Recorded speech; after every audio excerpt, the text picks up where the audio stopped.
The speech is given to my family.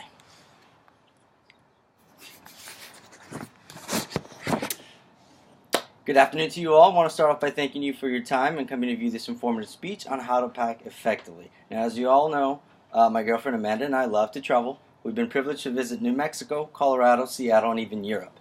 And as most of you already know, I've carried a single backpack throughout Europe, which was not the best idea. We traveled through Madrid, Barcelona, Paris, Brussels, Amsterdam, Florence, Rome, and Venice, so I have a bit of experience and travel advice to give you all today. Now, I'm a guy, of course, but a lot of principles are the same for girls as well. I'm going to teach you how to pack effectively and help you bring everything you need for your trip, but I would like to first start off with all the travel essentials. First and foremost, of course, you'll need a passport or ID, depending on where you're traveling, whether it be domestic or international. I know it sounds like a pretty basic idea, but you'd be surprised how many people forget about it. Great idea is also the best practice to scan your passport or ID, email it to yourself or a friend so that you can always have a digital copy of it, or if you lose it, what have you. Let's see. Another travel essential is emergency cash. In small denominations, you never know when your card may be frozen. If you forget to let your bank know that you're traveling outside the country or even the state, you may find yourself without a card. So, in following that, of course, your debit card and a credit card. If you are traveling outside the country, there are various travel cards that alleviate all the fees, such as the travel fees or whatever you may incur. Let me see. Up next, we have actually electronics. Electronics is pretty essential these days because you always want to capture everything that goes on in your trips. And first off and foremost, you'll need a power converter. Depending on if you're traveling domestic or international, again, some countries such as Europe is different from England and is different as Asia, so having a power converter is pretty essential for when you travel. Let's see. A cell phone, of course. I do not have mine with me. Yes, I do. Cell phone's pretty important. As you all know, free Wi-Fi is available in other countries, most coffee shops. So if you have no cell service, make sure you have a airplane mode so that you don't get any roaming fees. Another essential is a GoPro. I do have a GoPro Hero 4 that I love to use. Super small and carrying, so the battery life is great. Have an extra battery pack. Pretty nifty to capture all my travels endeavors. Another nifty thing, since you do and will be carrying your cell phone, is to download Google Maps. Google Maps is essential for when you do not have Wi-Fi, when you do not have cell service or Wi-Fi. It's downloadable and it's able to guide you throughout your travels. Let me see. Netflix also is pretty important. Again, if you are subscribed to Netflix, it's pretty important to have some shows that you like to watch downloaded so that those boring layovers, you have something to watch. It's downloaded. You're not using any cell service or any of that Wi-Fi if you don't have any available. And of course, headphones. Headphones are pretty important, as you all know. Block outside noise and everything. Let's see. Laptops. I love to carry my laptop because I do, as I said, carry my GoPro and my phone, so I like to download all the pictures in case I lose my phone or GoPro. They're all downloaded to my laptop, which I do like to carry. It's also pretty important to carry a battery pack. These battery packs are essential if you like to use your phone to watch Netflix, if you're using a map, all that good stuff. It'll add your battery life maybe another 4 hours, and there's different brands out there and different styles.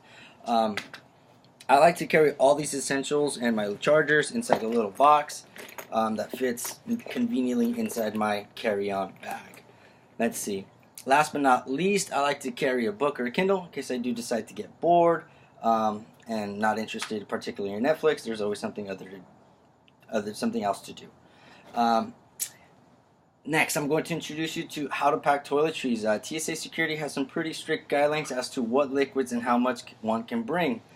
Liquids, gels, aerosols, medications, baby formula, and treat milk with a total volume of 3.4 ounces or less.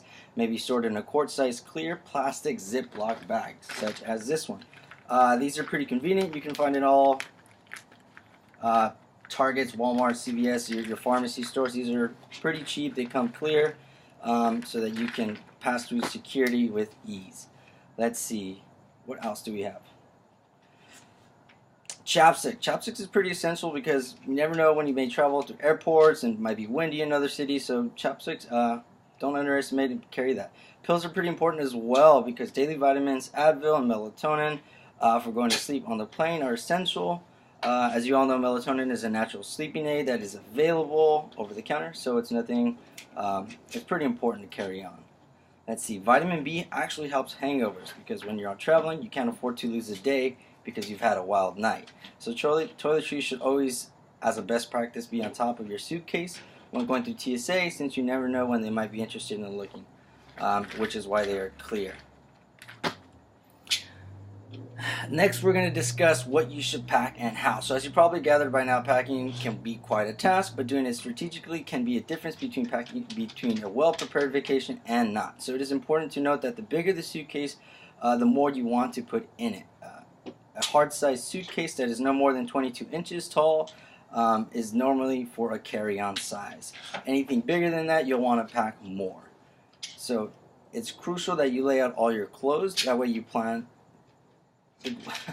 It's crucial that you lay out all your clothes that you plan to take on your bed. That way you can edit and think twice about everything you're actually about to pack. Now, you don't want to pack anything that you think you may wear. You want to pack stuff that you will actually wear so that you don't overpack your suitcase. Rolling your clothes is a technique that is used to help maximize packing space. As you can see here, I have a couple. Well, my jeans are actually rolled up so that they fit neatly and packed. These packing cubes are essential. These packing cubes can help you keep your jeans, your shirts, your underwear, everything rolled up nicely and neat. Another way to take advantage of all the space you have in your suitcase is to use your shoe. Pack some socks in there, even underwear, so that way you can maximize all the space you have in there. Don't forget, you might need to bring some gifts back from weird travels. Overall, these things will help make your trip a little less stressful and will help you enjoy your travels to the fullest. Thank you.